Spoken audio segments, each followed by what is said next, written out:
Es hora de Café y Palabras, conociendo más de la política, la economía y la sociedad de Costa Rica y el mundo, con el politólogo Claudio Alpizar Otoya. Escuche Café y Palabras de lunes a viernes, porque la política sí importa.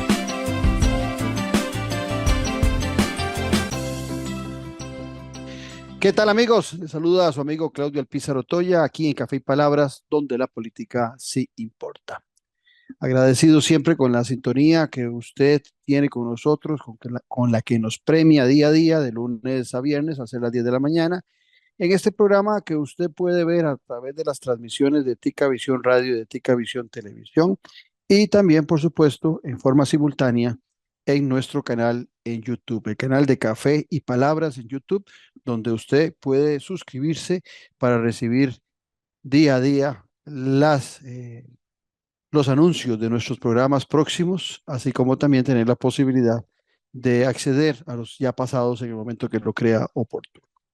Hoy vamos a hablar de la Franja de Gaza, vamos a hablar de lo que ha estado sucediendo ya en Medio Oriente en relación a lo que inició por un ataque terrorista del grupo Hamas contra el Estado de Israel y de cómo se sitúa, en qué estado está hoy el conflicto en esta zona. Y para eso hemos invitado a Antonio Barrios. Con él vamos a hablar en la parte gruesa, en la parte importante de nuestro programa, sobre este tema. Pero antes de hablar con Antonio Barrios, así pienso. Así pienso, con Claudio Alpizar. Costa Rica se ha distinguido a nivel mundial por ser un país pacífico, por ser un país que desde su Cancillería, desde sus políticas públicas, ha promovido la paz en el mundo. Esta paz ha circulado también por la promoción del sistema democrático como el mejor de todos, siendo nosotros un ejemplo de democracia a nivel mundial sin ser perfecta. Esa democracia que ha sido un ejemplo a nivel mundial también tiene la obligación de luchar por el desarme del mundo, de luchar por la paz en el mundo, y así lo hemos hecho. Inclusive fuimos premiados con un premio Nobel de la Paz por esos esfuerzos que hicimos en nuestra región. Sin embargo, hay que alzar más la voz, aunque seamos un país pequeño en tamaño, porque somos muy grandes en cuanto al derecho de poder decir que la paz y la democracia sí funcionan. También, ciertamente, a lo interno de nuestro país estamos luchando contra una inseguridad que cada día hace más difícil comprender esa paz que muchos de nosotros comprendimos que se vivía en Costa Rica. La intolerancia también entre vecinos, entre amigos, entre conocidos, también es un síntoma que golpea la paz en nuestro país. Nos acostumbramos mucho a hablar del pura vida porque sentíamos los costarricenses que, a pesar de las desavenencias que siempre tenemos que enfrentar en la vida, en general nuestra vida era pura vida. Sin embargo, hoy uno se cuestiona ante tanta inseguridad, donde vemos que el Poder Ejecutivo no ha actuado en la forma que le corresponde y seguramente el Legislativo tampoco ha tenido la premura requerida, porque ambos son culpables, como también podríamos culpar por la falta de justicia pronta y cumplida al Poder Judicial. Pero no es deteriorándolos, no es atacándolos en su institucionalidad, sino es mejorando lo que hace cada uno de los poderes de la República, como podemos retomar esa pura vida para que siga siendo muy cercano a nosotros, que siga generando esperanza y no que esa pura vida de repente se nos convierta en pura muerte. Entonces, eso que se vive en otras naciones, tenemos que luchar para que no se dé a lo interno de nuestro país y mucho menos que lleguemos a conflictos bélicos en algún momento con nuestros vecinos. El hecho de no tener ejército no nos excluye de tener conflictos y eso requiere una política internacional de altísimo nivel para la promoción de esos principios en los cuales todos los costarricenses, o por lo menos una gran mayoría de costarricenses, siempre hemos creído. Estamos en Café y Palabras porque la política sí importa. En breve volvemos con Café y Palabras, con Claudio Alpizar.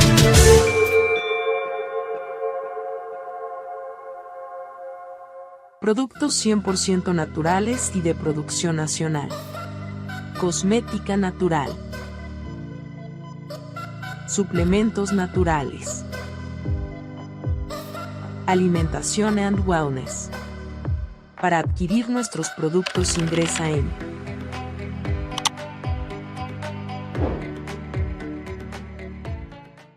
A pocos minutos del centro de Ciudad Quesada, usted puede sumergirse en un entorno de naturaleza inigualable. Copelesca Tours le invita a conocer la Reserva Natural Montaña Sagrada.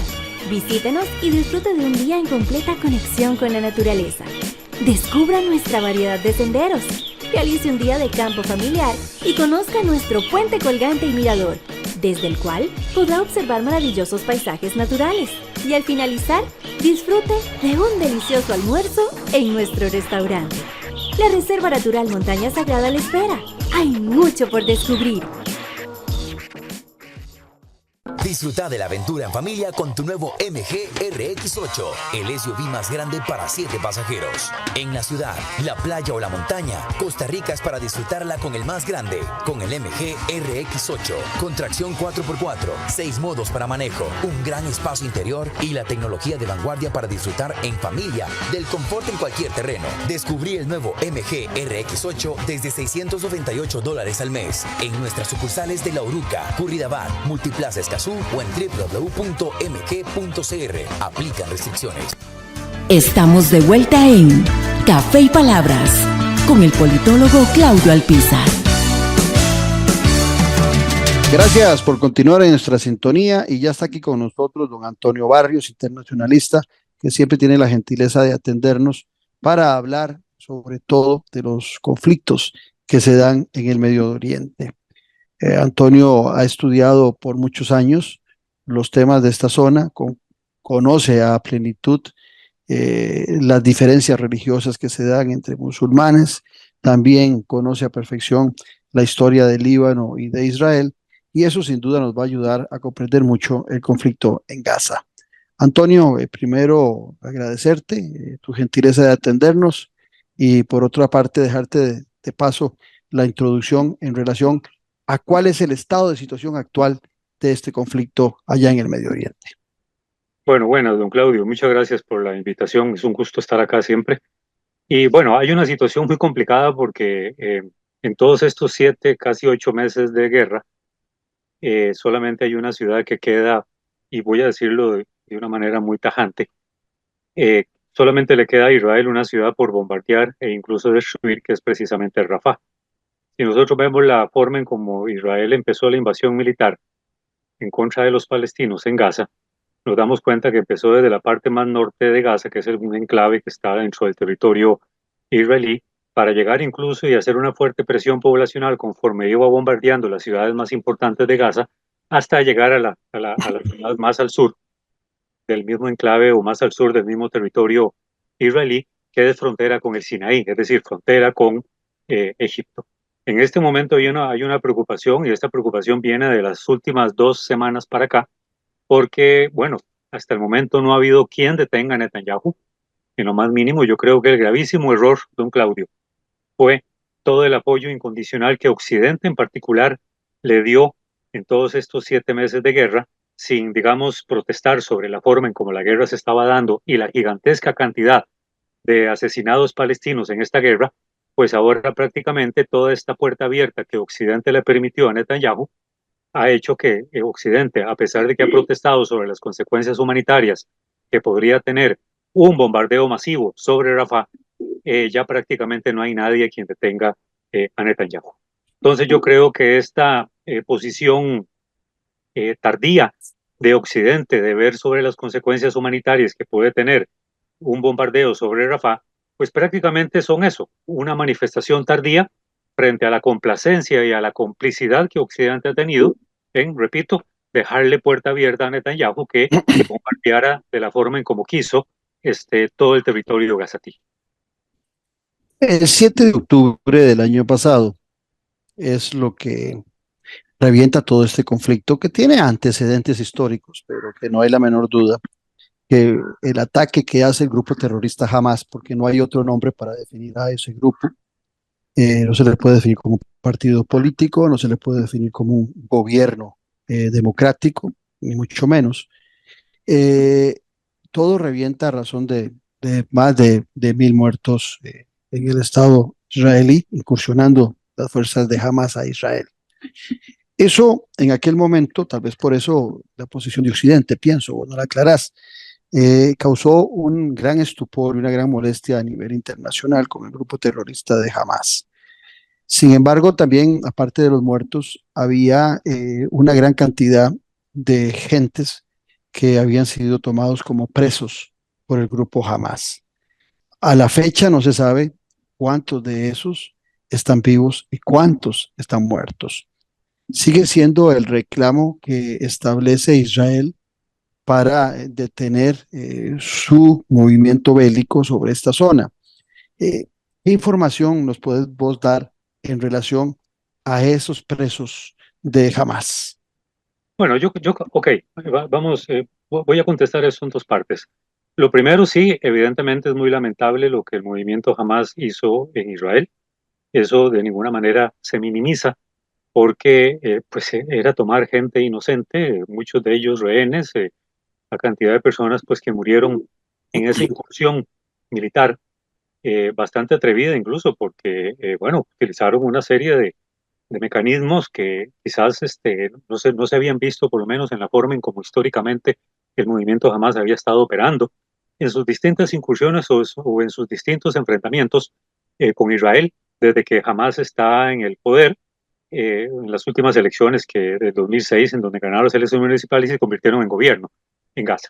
Entonces, eso es muy lamentable, por supuesto, repito, no se está minimizando las consecuencias de eso, pero también yo creo que esta guerra en Gaza, por la magnitud de la guerra y la forma tan masificada en cómo han muerto cantidad de palestinos, es una guerra que tomó otro curso muy distinto al simple objetivo de recuperar con vida a los rehenes que siguen estando en poder de Hamas. Es decir, no se sabe si están vivos en realidad, no se sabe si lamentablemente hayan muerto. Pero yo creo también que, y esto es importante, don Claudio, porque si bien es cierto, todo esto causó un gran estupor en la comunidad internacional, yo creo que la comunidad internacional ha estado poco empática sobre todas las cosas que han ocurrido también en contra de los palestinos en Cisjordania y el bloqueo económico que ha pesado sobre Gaza desde el 2007.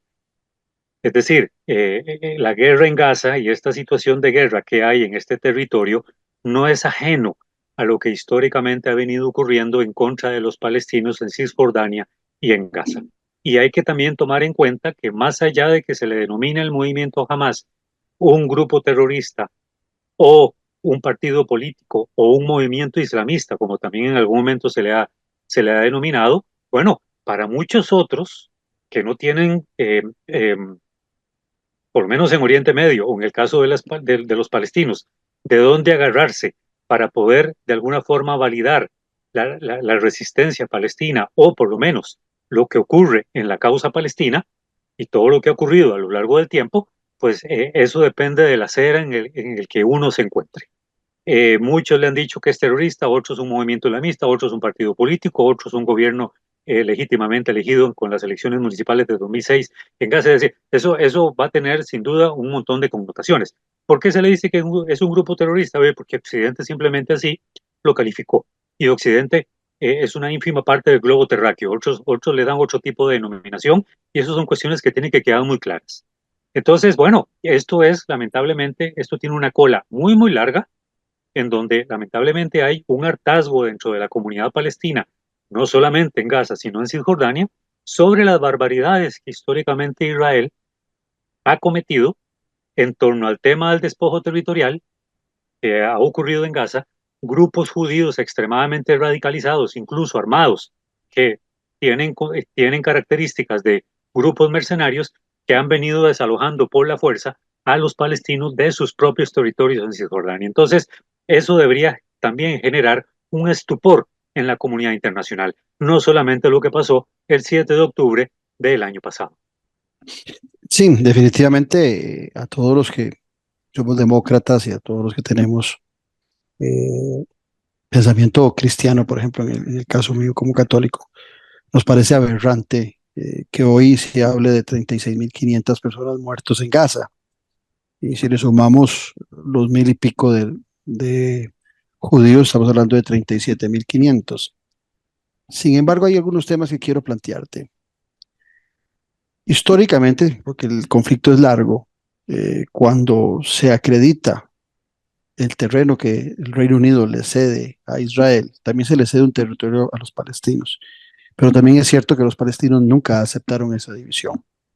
Los israelitas sí la aceptaron desde un principio. Y entonces hoy esa lucha encarnizada que hay en esta zona tiene que ver mucho también con esas decisiones históricas de no aceptar. Y eso es común en cualquier parte del mundo. Puede pasar con los armenios, puede pasar en el Congo, puede pasar en muchas latitudes donde la gente no está dispuesta a ceder terreno para que otros puedan desarrollar su vida con normalidad. Podemos hablar de Kosovo, que no, que no era parte de los 6 estados yugoslavos en su momento, sino que era una parte de Serbia y que los albaneses migrando se apoderan de ese terreno y después aprovechan de la circunstancia para sentirse propietarios de Kosovo, y hoy también hay toda una defensa del tema de Kosovo. Esas historias también afectan mucho todo estos conflictos, y podemos hablar de historias milenarias en muchos de los casos.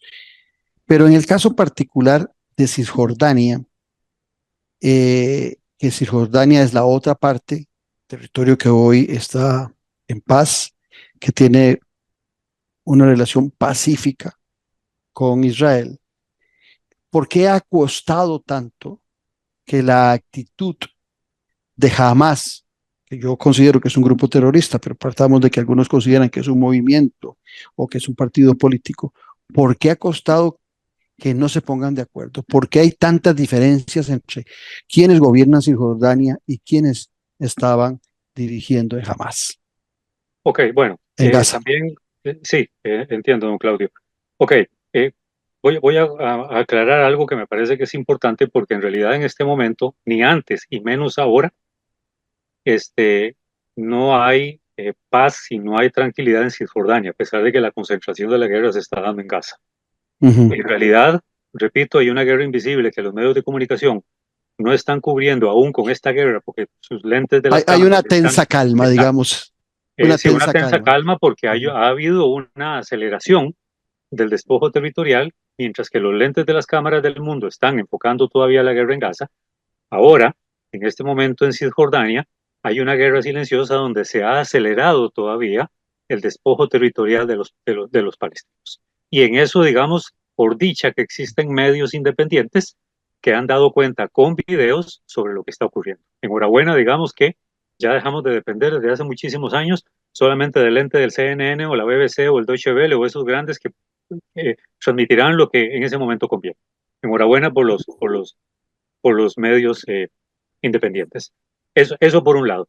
Por otro lado, lamentablemente, el mismo pueblo palestino, al igual que muchos otros grupos palestinos armados, o lo que se conoce como la resistencia palestina, tanto armada como no armada, pues han tenido diferencias muy profundas a lo largo del tiempo. Uno puede enumerar muchos grupos: está la Yihad Islámica, está el Frente Popular Palestino, está el movimiento Fatah, está la Autoridad Nacional Palestina, quedan vestigios todavía ahí de la OLP de alguna forma, ¿verdad? Un poco, digamos, como este, para mantener, digamos, con vida la memoria de Yasser Arafat, que fue uno de los creadores de la OLP, ¿no? Y como el único, incluso, en aquel entonces, en los años 60, que fue reconocido por Naciones Unidas como el único representante legítimo de los intereses de los palestinos. Pero aún así, bueno, quedan algunas células ahí perdidas, porque incluso la misma dinámica política en estos territorios ha cambiado radicalmente a través del tiempo. Y eso llevó que de alguna forma también el movimiento Fatah, que en su momento era muy fuerte, porque de alguna manera también se encargaba, digamos, de la parte política a lo que era una OLP combativa, pues también el movimiento Fatah en su momento había tenido un poder muy importante dentro de Gaza. El problema es que, bueno, esas diferencias, y con la llegada del movimiento Hamas en 1987, pues empezaron luchas incluso intestinas a lo interno de Gaza, que hicieron prácticamente que el movimiento Hamas se fortaleciera a tal nivel, al punto de que terminaron expulsando, digámoslo así, a los moderados, que era el movimiento Fatah. Entonces, el movimiento Fatah, que en su momento tuvo poder político en Gaza, pues lamentablemente es expulsado y Hamas llega y prácticamente se consolida como el único movimiento indiscutible de los intereses de los palestinos en Gaza. Entonces, estas diferencias que han habido, incluso hasta eh, qué criterios se deben de tener para poder negociar con Israel una posible paz, bueno, el movimiento Hamas tiene una posición más radical en donde ellos dicen que la única forma de negociar con Israel es que Israel devuelva los territorios ocupados desde 1967 y el movimiento Fatah es del criterio que tiene que negociarse o creen que para negociar con Israel algún tipo de paz, pues Israel tiene que devolver los territorios ocupados a partir del año 2000. ¿Por qué a partir del año 2000?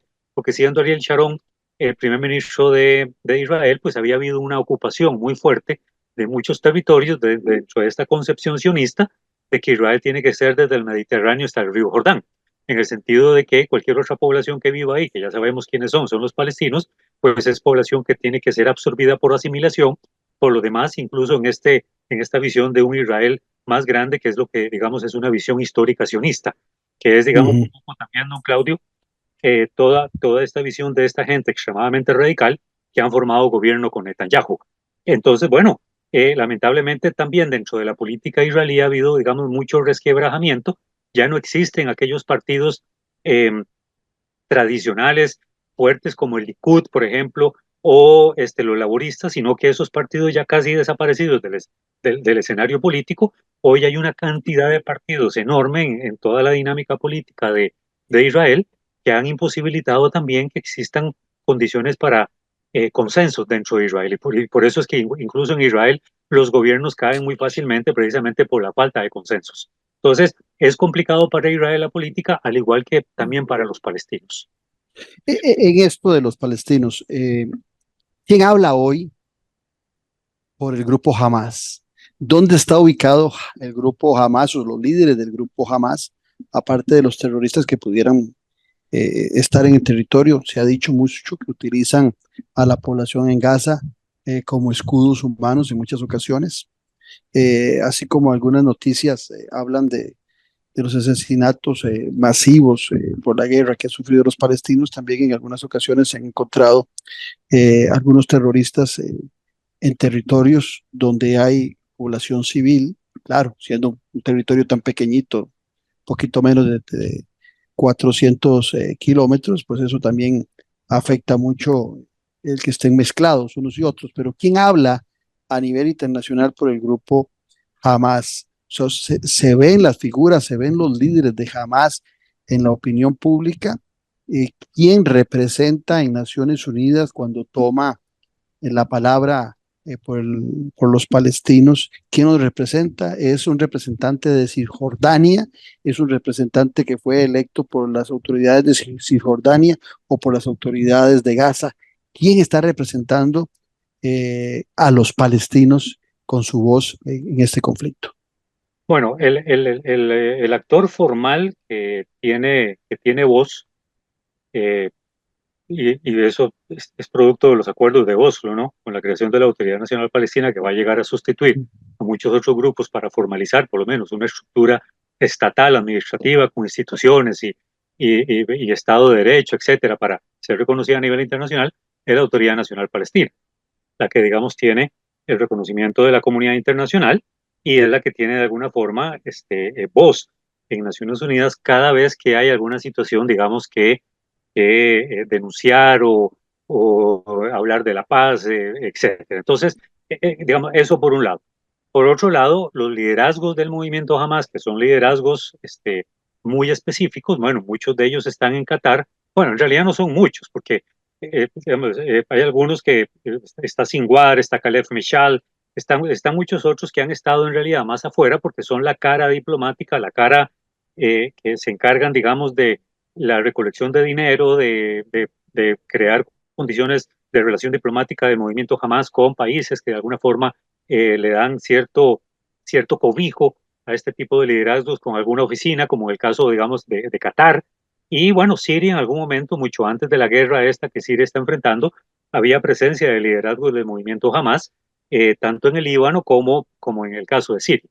Pero la misma guerra en Siria, pues prácticamente ha hecho de que los liderazgos del movimiento Hamas pues hayan tenido que mover su oficina, si uno puede llamarle en estos términos, o su casa de seguridad, porque por lo general están en casas de seguridad, pues han tenido que moverla hacia otros lugares donde les ofrecen condiciones, digamos, de mayor seguridad. Entonces, este tipo de liderazgos tienen un papel preponderante en el sentido de que es como la cara visible de la diplomacia del movimiento Hamas, sobre todo, digamos, pensando de que Irán es uno de los que se ha dicho también que sostiene no solamente al movimiento Hamas, sino que también sostiene a muchos otros grupos armados que operan en la zona, que son parte, digamos, de los tentáculos geopolíticos que el movimiento, Irán tiene.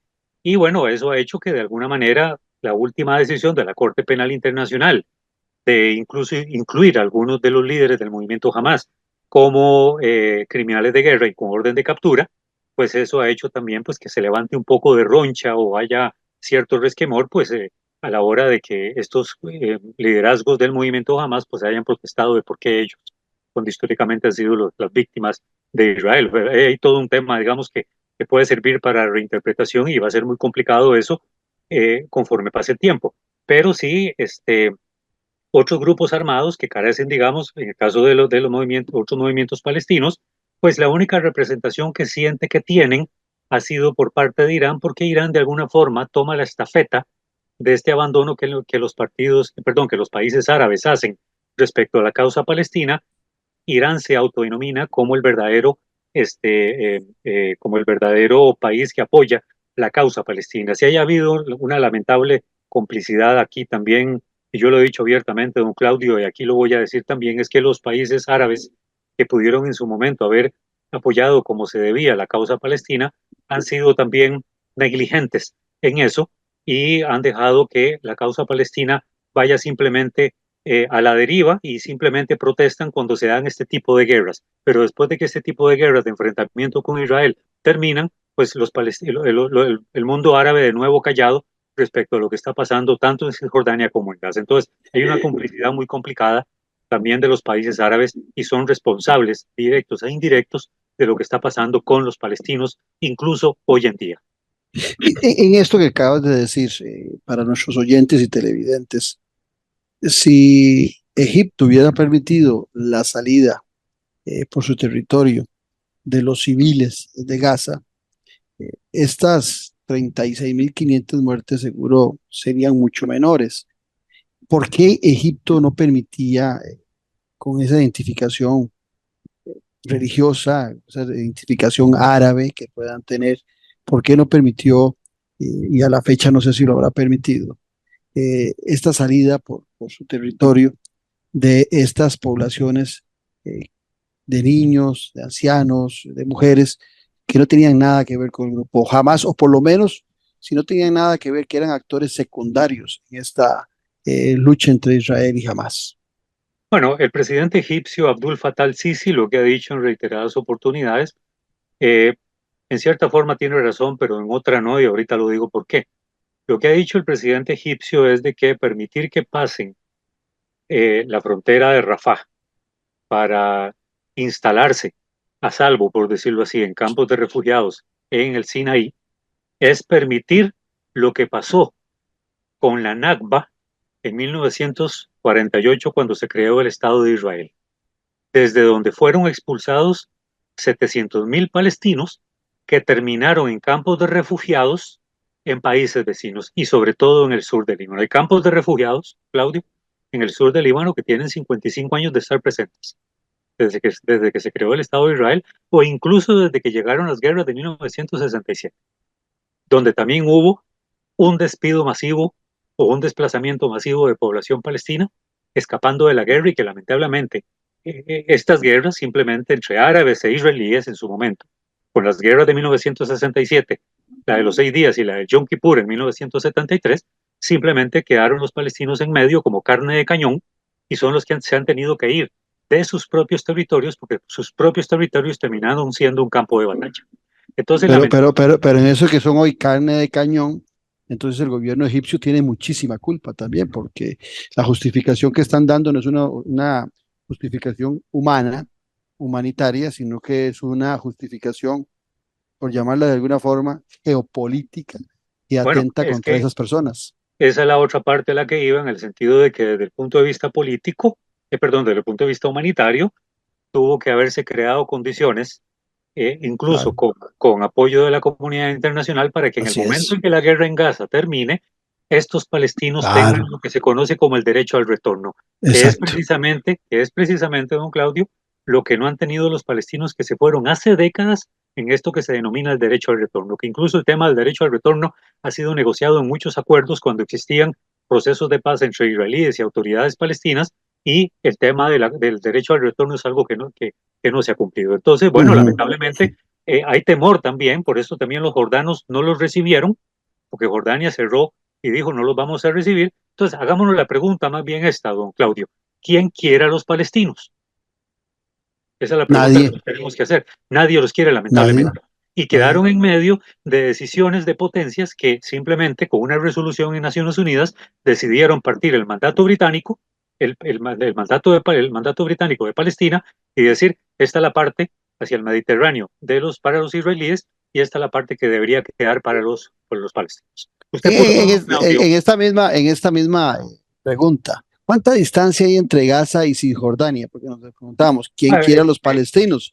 Dijimos nadie, pero se supone que en Cisjordania los deberían querer a los de Gaza.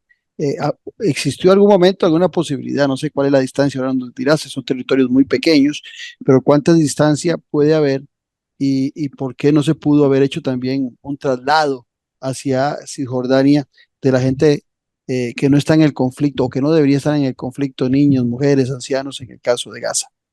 bueno, ok, Gaza tiene 350 kilómetros cuadrados.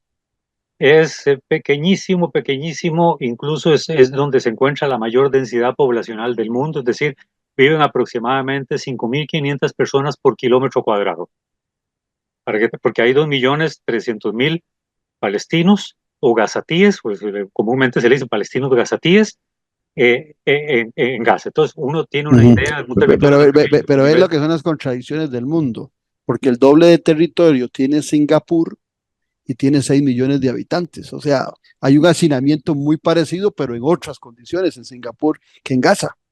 bueno, sí, porque en el caso de Ujú. Singapur hay condiciones de infraestructura Claro, adecuadas para que no es lo mismo en Gaza, donde hay edificaciones que son antiquísimas, que quedaron de la época del mandato británico, así muchas de es, ellas, al igual que incluso en Cisjordania. En Cisjordania uno puede ver una cantidad de edificaciones muy antiguas que habían sido construidas por los británicos, e así es. incluso de edificaciones construidas incluso hasta por los mismos otomanos cuando anduvieron por toda esa zona. Entonces, el tema del hacinamiento poblacional, pues también lamentablemente contribuyó en que el bombardear un lugar, a pesar de que Israel se jacta de tener bombas de precisión absoluta que dice que nadie más tiene, pues más allá de que incluso se utilice la justificación de que toda la cantidad de personas que han muerto es porque hay algún miembro de Hamas obligando a la gente a estar, bueno, yo puedo decir que eso puede tener cierto porcentaje de certeza, pero yo no me atrevería de ninguna manera a creerle a Netanyahu que toda esa cantidad de población que ha muerto en Gaza es porque hay un miembro de Hamas en cada edificio de todo el territorio gazatí simplemente esperando a que Israel bombardee para que hayan cada vez más muertos. Yo no me puedo tragar eso, porque eso prácticamente, si bien es cierto, son cientos de militantes del movimiento Hamas, no puede ser creíble que de ninguna manera todos estén en cada edificio y que todos estén en los túneles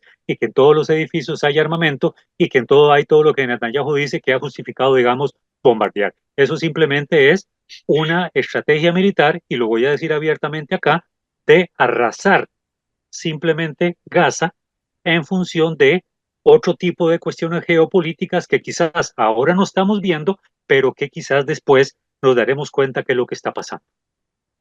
En eso de ese arrase que pudiera estar perpetrando o que está perpetrando el ejército israelí en esta zona de Gaza, justificado en la búsqueda de los prisioneros que tiene Hamas, ya sea con vida o de sus cuerpos ya fallecidos.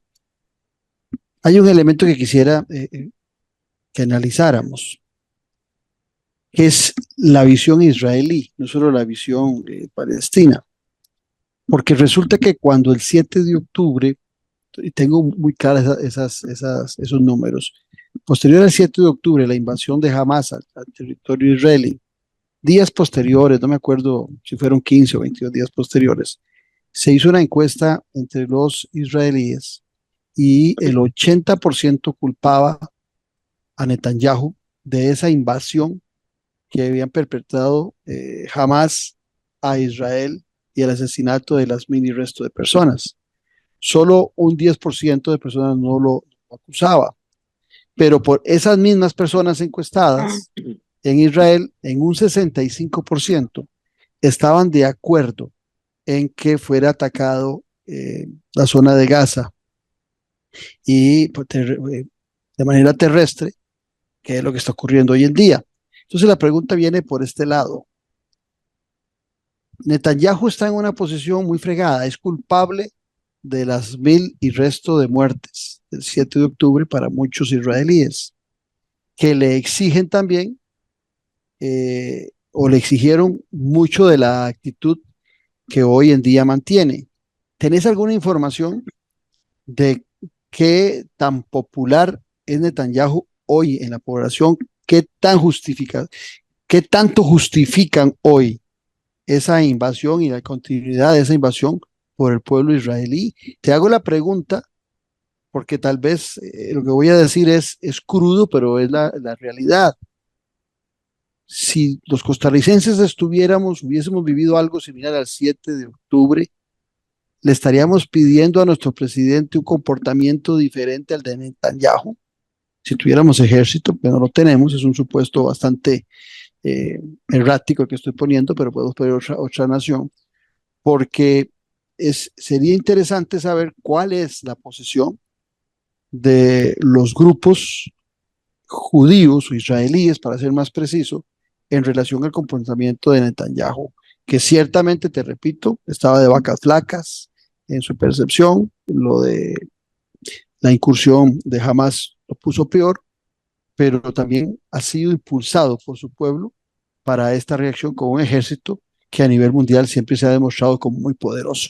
Entonces, ¿hay alguna información, tenés vos información de esa relación política y de las demandas que hace el pueblo israelí a sus gobernantes? Sí, bueno, eso ha salido en medios, es decir, no hace mucho, hace un mes si acaso, leí una información muy interesante. La población israelí en este momento está muy dividida, don Claudio. Si al inicio de todo esto que pasó se exigía de alguna forma que se tomara venganza o que se actuara como correspondía, han pasado ya 8 meses y Netanyahu dijo hace poco que esto va para 8 meses más, mientras terminen hacer lo que llaman la limpieza final. Pero la población israelí en este momento está muy dividida. Hay protestas todos los días.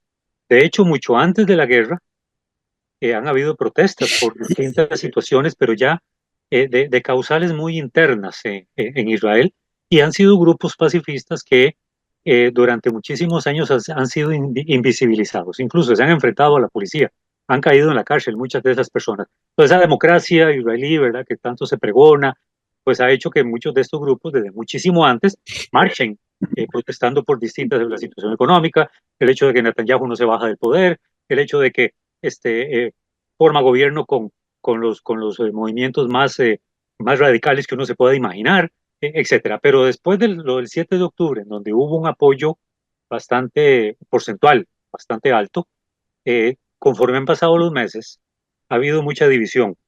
Y hay quienes protestan en contra de la guerra, como era de esperarse. Es el movimiento pacifista es de esperarse que protesten contra la guerra.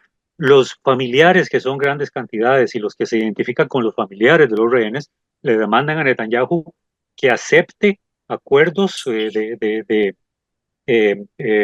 acuerdos de paz para buscar, digamos, un cese al fuego, para traer con vida a los rehenes. Creo que lo que están quedando, don Claudio, si no me acuerdo mal, creo que son como 220 más o menos rehenes que están quedando. Entonces, y otros están luchando porque la guerra termine, y otros están luchando porque Netanyahu tiene que renunciar. Es decir, y está muy dividida la sociedad. Desde tu perspectiva, eso de los rehenes, si fueran 200 o 220, en un espacio tan pequeño de 370 kilómetros, redondeándolo, es, es factible que estén vivos y que estén escondidos en esas condiciones, en una ciudad, en ciudades prácticamente destruidas, por lo menos cuando uno ve los videos, no se ve edificio en pie, no sé si quedará alguna zona en pie, prácticamente cuando uno ve esas tomas, lo que se imagina es tractoreando esos 370 para botar todos esos escombros y hacer una ciudad totalmente nueva, porque todo, aunque fuera de la época de la posesión inglesa en esta zona, hasta eso ha desaparecido. ¿Existe posibilidad o tal vez Hamas está jugando vendiendo la idea o haciendo creer que todavía hay sobrevivientes de esas 200 personas, que es posible que ya ninguna exista? Bueno, yo no descarto ninguna de las que usted plantea. Eh, Netanyahu ha insistido en que el bombardeo de Rafah es necesario porque dice que la inteligencia israelí cree que están en ese último bastión que jamás tiene, que es Rafah. Entonces, bueno, si ya todo lo que han bombardeado, don Claudio, del territorio gazatí, y les queda solamente por bombardear Rafah y dan por un hecho que ahí están, pues parte de las protestas en Israel es que bombardear Rafah es poner en peligro, en caso de que realmente estén vivos todavía, la vida de estos rehenes. Sí. Entonces, bueno, y cambiaría la percepción. Incluso, perdón, para terminar sobre esta idea, hay toda esta gente que protesta en Israel por el retorno de los rehenes, ya le han dicho a Netanyahu que en caso de que estén muertos, lo van a responsabilizar a él. Ok, ahí venía la pregunta, ¿y si estuvieran vivos? Bueno, si los rescataran vivos, podría cambiar la percepción mundial y los apoyos a lo interno de Israel para Netanyahu. Vea, yo en este momento, si bien uno no puede confiar ni en los grupos armados como Hamas y muchos otros, en un estado de guerra como el actual, no me confiaría en lo más mínimo en Netanyahu, que aunque él diga, ok, hagamos un cese al fuego, y aquí están los rehenes, yo sí creo que Netanyahu, una vez con los rehenes rescatados y en suelo israelí, será capaz de bombardear Rafah. Pero no se podría convertir en un Entebbe para Netanyahu el rescate de esos rehenes. Netanyahu en realidad ya no tiene nada que perder. Netanyahu cree que hizo como el Mesías lo que creyó que tenía que hacer. Y yo creo que Netanyahu políticamente ya no tiene nada que perder. Él sabe que si prospera una orden de captura, está a la espera de lo que se diga los otros fiscales, ¿verdad? El fiscal principal, Karim Khan, él sabe que políticamente hablando ya no tiene nada que perder. Él lo que quiere demostrar es de que la guerra la va a terminar como cree que la debe terminar.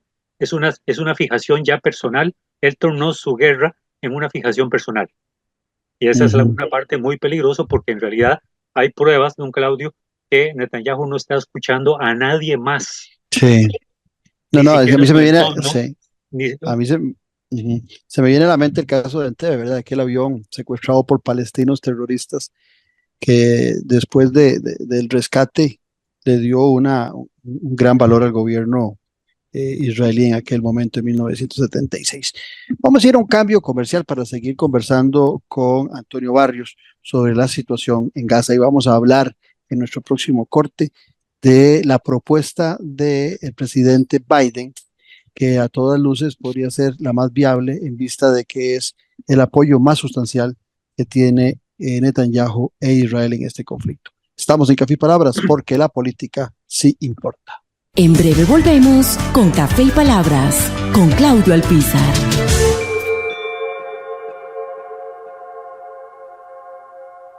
Productos 100% naturales y de producción nacional. Cosmética natural.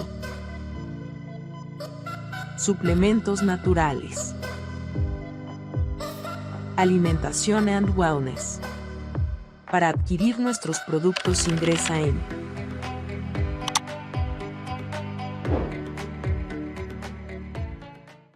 A pocos minutos del centro de Ciudad Quesada, usted puede sumergirse en un entorno de naturaleza inigualable. Copelesca Tours le invita a conocer la Reserva Natural Montaña Sagrada. Visítenos y disfrute de un día en completa conexión con la naturaleza. Descubra nuestra variedad de senderos. Realice un día de campo familiar y conozca nuestro puente colgante y mirador. desde el cual podrá observar maravillosos paisajes naturales y al finalizar, disfrute de un delicioso almuerzo en nuestro restaurante. La Reserva Natural Montaña Sagrada le espera. Hay mucho por descubrir. Disfruta de la aventura en familia con tu nuevo MG RX8, el SUV más grande para 7 pasajeros. En la ciudad, la playa o la montaña, Costa Rica es para disfrutarla con el más grande, con el MG RX8, con tracción 4x4, 6 modos para manejo, un gran espacio interior y la tecnología de vanguardia para disfrutar en familia del confort en cualquier terreno. Descubrí el nuevo MG RX8 desde $698 al mes en nuestras sucursales de La Uruca, Curridabat, Multiplaza Escazú o en www.mg.cr. Aplican restricciones. Estamos de vuelta en Café y Palabras con el politólogo Claudio Alpizar. Continuamos conversando con don Antonio Barrios, especialista, internacionalista y sobre todo especialista en el campo de los conflictos que se dan en el mundo árabe, en el mundo, en el mundo árabe, sí, en el mundo de Medio Oriente. Hay una propuesta del presidente Biden que me gustaría detallaras a los televidentes y a los oyentes, y por otro lado también la viabilidad de esa propuesta, porque inclusive hay ministros muy cercanos a Netanyahu, muy radicales, que han anunciado que si Netanyahu apoya esa propuesta del gobierno de los Estados Unidos, van a renunciar a sus ministerios. O sea, lo que te hacía antes la referencia a lo interno, también hay fuerzas políticas que insisten en que Netanyahu continúe con la política hasta ahora desarrollada. Pero ¿cuál es la propuesta del presidente Biden de Estados Unidos? Como lo decía antes del corte, es uno de los países insignes, es el bastión fundamental para muchas de las decisiones del Ministerio de Asuntos Exteriores de Israel y, por supuesto, de la presidencia de este país. Bueno, básicamente, don Claudio, la propuesta de Biden consta de 3 partes. La primera es pues un alto al fuego de 6 semanas, en la cual pues las fuerzas de defensa de Israel tendrían que retirarse de las zonas pobladas de Gaza. A eso fue lo primero que Netanyahu dijo que no, porque Netanyahu lo que manifestó es que eso es darle un triunfo a Hamas. El hecho de que las tropas se retiren de los lugares que hayan sido bombardeados o donde hay una presencia de sostenibilidad militar, de los lugares que hayan sido tomados por Israel en esta invasión, pues Netanyahu considera que eso es darle un triunfo al movimiento Hamas. Y la segunda parte, digamos, de estas 3 partes que propone Biden es que pues habría un aumento masivo de la ayuda humanitaria. Es decir, tiene que haber un intercambio de rehenes a cambio de los prisioneros palestinos que están desde hace muchísimos años, que son miles en las cárceles de Israel. No hay cárcel en el mundo en donde no haya una mayor población de palestinos metidos en las cárceles. Y eso ha sido una cuestión vergonzosísima, porque incluso hasta niños hay en las cárceles de Israel. Entonces, eso hay que decirlo porque así es, ¿no? Y la tercera parte es también un cese ya definitivo de hostilidades entre las distintas facciones que queden sobrevivientes en esta guerra, igual con las tropas o las fuerzas de defensa de Israel. Eso traería, digamos, eso no sería viable si no hay ya como un cuarto paso, por ejemplo, la reconstrucción de Gaza. Tendría que haber un compromiso enorme de la comunidad internacional, que como ya han aprobado miles y miles de millones de dólares a través de entidades financieras internacionales para la reconstrucción de Ucrania, pues tiene que haber plata para la reconstrucción de Gaza.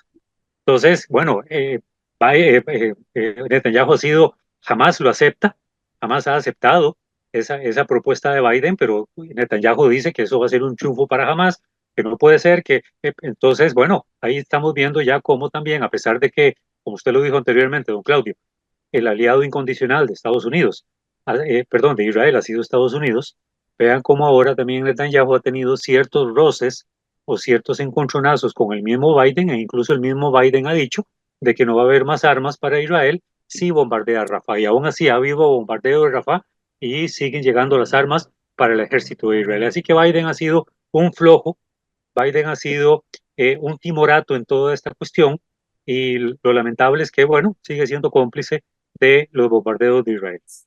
Sí, lo que sucede es que vamos a ver a lo interno de Israel, hay mucha presión para que Netanyahu siga esa política y a lo interno de los Estados Unidos también hay fuerzas muy poderosas para que Biden, como decís vos, sea timorato, o sea, las decisiones que expresan los estados a nivel internacional es parte también de esas presiones internas y a las que responden quienes gobiernan. Eh, pero en esta propuesta decías vos que hay un intercambio de rehenes. Vuelvo yo al tema de los rehenes. ¿Tiene que tener Estados Unidos de América información de que hay rehenes vivos o estaría partiendo Biden de un supuesto que a lo mejor no sea realidad, como lo hablábamos antes, de que todavía hayan personas vivas que sean rehenes de los miembros de Hamas? Y mi pregunta es, ¿qué pasaría si de repente eh, no hay rehenes vivos? O sea, Bueno, es que ¿cómo podría ser la reacción de un Israel o cómo podría ser la reacción del mundo en cuanto a la justificación de lo que ha hecho Netanyahu y el gobierno israelí en estos momentos? bueno, es decir, un poco lo que dije anteriormente con las protestas, van a responsabilizar a Netanyahu de que los bombardeos masivos e indetenibles, a pesar de los llamados de la comunidad internacional, no solamente en pro de la vida de los palestinos, sino también de los rehenes, pues van a terminar culpando a, sobre todo los que están, pues, los familiares en Israel que están protestando por el retorno de sus familiares, pues lamentablemente le van a tener que achacar entonces a Netanyahu su intransigencia en seguir bombardeando lugares, lo cual puede derivar eventualmente en la muerte de los rehenes. Ahora, yo no creo, Pero si no se ahora dan yo no esos creo, si no se dan esos bombardeos y al momento el grupo Hamas no logra entregar los rehenes, los 200 que decías vos, 220, si solo devuelven al final de cuentas 5 o 4, no tendrían también que creo, no, justificar los otros entregando sus cuerpos o demostrando que han muerto, ¿no? bueno, creo que lo mínimo sería eso, ¿verdad? Por un tema de respeto, a pesar de que tal vez no se les respetó la vida en función de la matanza de Uh -huh. palestinos que ha habido, ¿verdad? Igualmente, de manera fría lo estoy diciendo así, ¿no? Sí, claro.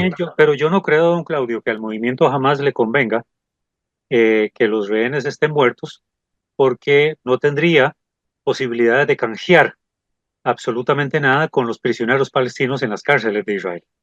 Y ya había habido meses atrás, el año pasado, un cese al fuego muy corto, en donde se liberaron, creo que fueron como 60 rehenes, a cambio de una buena cantidad de prisioneros palestinos en las cárceles de Israel. Eso terminó completamente conforme la situación de guerra fue aumentando y conforme también Netanyahu había sido criticado de que no existe equiparación entre población inocente tomada como rehén a la visión que tiene Netanyahu de lo que significan los palestinos en las cárceles israelíes, que son calificados de terroristas y de Uh cualquier -huh. otra cosa, incluso hasta de animales, como han dicho, menos seres humanos. Sí, porque leía también en estos días que el presidente Joe Biden había dicho que Benjamín Netanyahu no aceptaba este acuerdo que él planteaba porque le interesaba que el conflicto de Gaza continuara para poder salvar su carrera política. Y está ligado un poco a lo que hablábamos antes. Ahora, entiendo que también Biden ha movilizado esta propuesta hacia el Consejo de Seguridad. ¿Qué beneficios podría traer que esta propuesta de Biden sea aprobada por el Consejo de Seguridad? No, yo creo que el beneficio, sin duda, más allá de cualquier aprovechamiento político que alguien podría tener, yo creo que esto es ya, es decir, es hora de parar. Independientemente, don Claudio, de lo que pasó el 7 de octubre, si fue una estrategia mal pensada del movimiento Hamas, o tenían claro lo que estaban haciendo, o fue un fallo de inteligencia de Israel por lo ocurrido el 7 de octubre, que también, como se lo dijo antes, se lo achacan a Netanyahu. Yo creo que independientemente ya de lo que pasó el 7 de octubre, esto fue más allá de lo que uno hubiera podido imaginar. Y ya es hora de parar. No se hubiera pensado jamás que iba a haber semejante cantidad de personas muertas en tan poco tiempo. Ni siquiera en la guerra en Ucrania ha habido tanta gente muerta en tan poco tiempo. Entonces esto tiene que parar ya definitivamente y alguien tiene definitiva, el día que el mundo pierda el miedo de decirle a Israel, porque lo que tiene todo el mundo miedo es que le digan antisemita, un concepto más que trillado, gastado, que ya nadie se los cree. Y hace poco todavía Netanyahu estaba diciendo de que la decisión de la Corte Penal Internacional era una decisión antisemita. Por Dios santo, más bien lo que hacen a la hora de decir eso, lo que hacen es el ridículo. Entonces, el día que el mundo le pierda el miedo a Israel de decir las cosas como son, muchas cosas van a dejar de ocurrir definitivamente en contra de los palestinos. Bueno, cerremos con eso porque se nos fue el tiempo. Mi buen amigo Antonio Barrios, muchas gracias por tu participación aquí en Café y Palabras y por darnos una perspectiva de lo que acontece en la zona de Gaza, que a todas luces, si no es aceptada esta propuesta del presidente Biden, no veo de dónde pueda nacer otra propuesta para que tenga viabilidad. Muchas gracias, Antonio. Con mucho gusto, don Claudio, para servirle. Muchas gracias a ustedes por haber sido tan amables de acompañarnos el día de hoy. Los esperamos en nuestro próximo programa al ser las 10 aquí en Café y Palabras, porque la política sí importa. Esto fue Café y Palabras, porque la política sí importa, con el politólogo Claudio Alpizar Otoya. Escuche Café y Palabras de lunes a viernes, porque la política sí importa.